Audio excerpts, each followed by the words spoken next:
how right she was. At our first visit to site, we realized we pretty much just owned a giant sand pit. So much sand. And there's even more to come. Quick disclaimer, we are complete amateurs, we're doing our best, but construction is complicated and there are plenty of experts out there willing to help. Instead of blindly listening to us, seek advice from experts, like engineers, suppliers, or tradies. They will have far more training and experience than us. On with the story.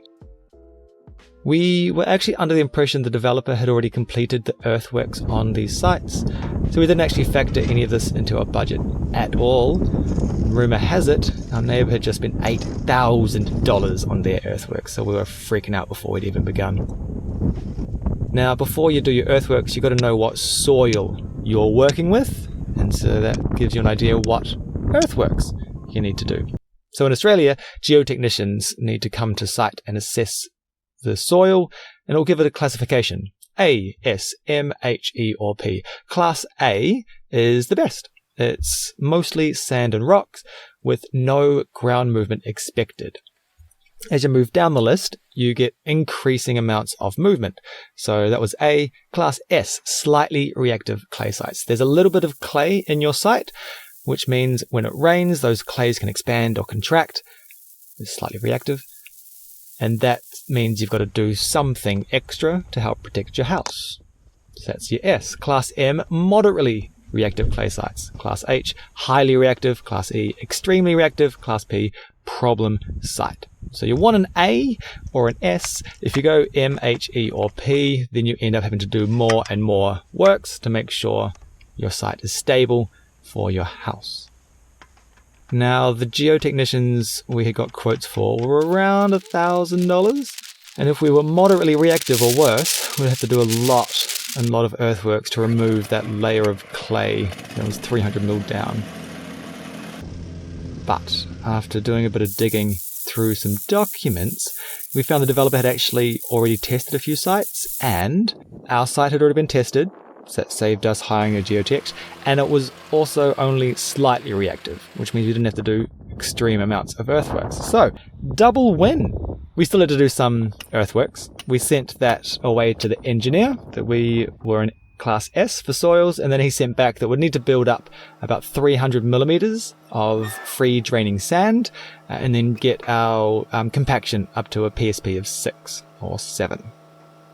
Now, do we hire someone to come and do these earthworks for us, or do we just give it a crack ourselves?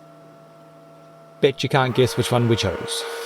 Now, we did get a formal surveyor to come mark out the boundaries of the property, and using those markers, and my new favourite toy, this laser level, we could actually do a lot of the work ourselves. Before we had sand dumped, we measured the entire site, so we knew how high it was, and raked it all out, make sure we got rid of all the debris, and gave it a compaction. Once the sand's on there, we couldn't compact this lower level, so we had to compact it now before that extra sand came on. So much compaction. It was really, really dry sand, hence all the water, because every time we compacted it, we would just push sand around rather than actually compact it. Now, next, how much sand do we need? First step was figure out the volume, which is just the area of the sand pad, times the height of the sand pad, and using that laser level I was able to figure out what height we needed across the whole place to get the depth at least 300 millimeters across the entire thing. Now, when you buy sand, it comes in truckloads, so one truckload is 25 tons. That's a weight. So you have to do a conversion from a volume, meters cubed, into a weight. And after talking to a few professionals, it sounds like you have to add 70% to your volume to get your calculated weight. So times it by 1.7. Then you have to factor in compaction. So sand will compact up to about 30%. So again, times it by another 1.3. So then what we came up with was 81.63 tons of sand. So we ordered 3 truckloads, 25 tons. A load means we're going to get 75 tons delivered, and we'll just have to cross our fingers and hope that would be enough. And now comes the fun bit, pushing the sand around. I actually had a quick go at moving one of the piles of sand by hand. The video footage is super rubbish, so I'm not going to put any in here.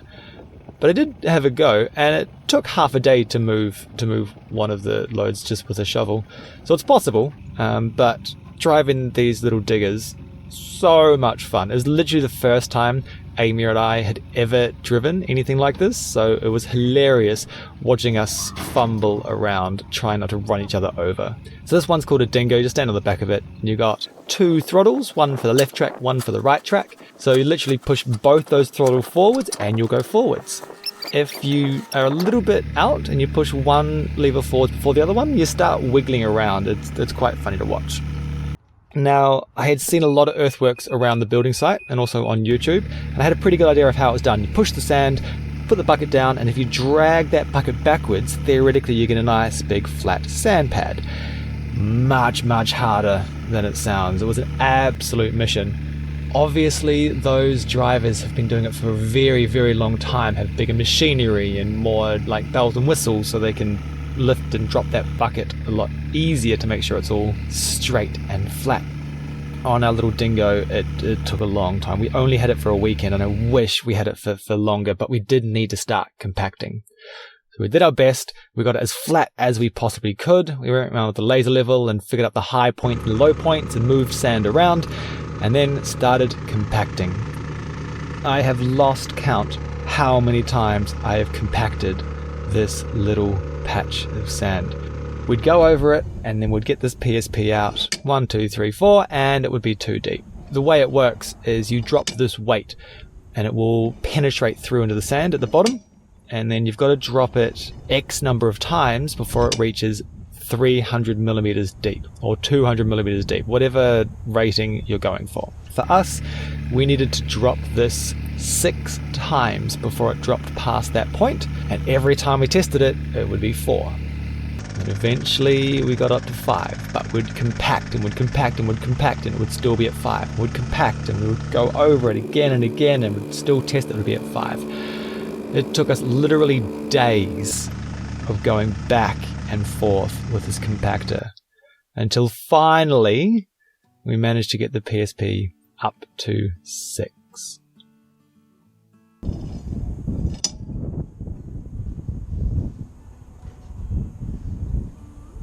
And that was it. That's the earthworks done. We have a sand pad. Next episode, we will be preparing for the concrete slab pour. So we're marking out the site and doing the formwork, digging out trenches for the slab. But before you go, just want to let you know, if you're sick of my voice already, I'm really tempted to release a bonus episode. We have so much beautiful time-lapse footage from all of this that I had to cut. So what I'm probably going to do is upload a video where it's just these long time lapses of clouds rolling in the background and our slow progress of earthworks without my commentary over the top. So if that sounds like something you're interested in, keep watching and I'll post that up as soon as I can. Alright, that's it from us.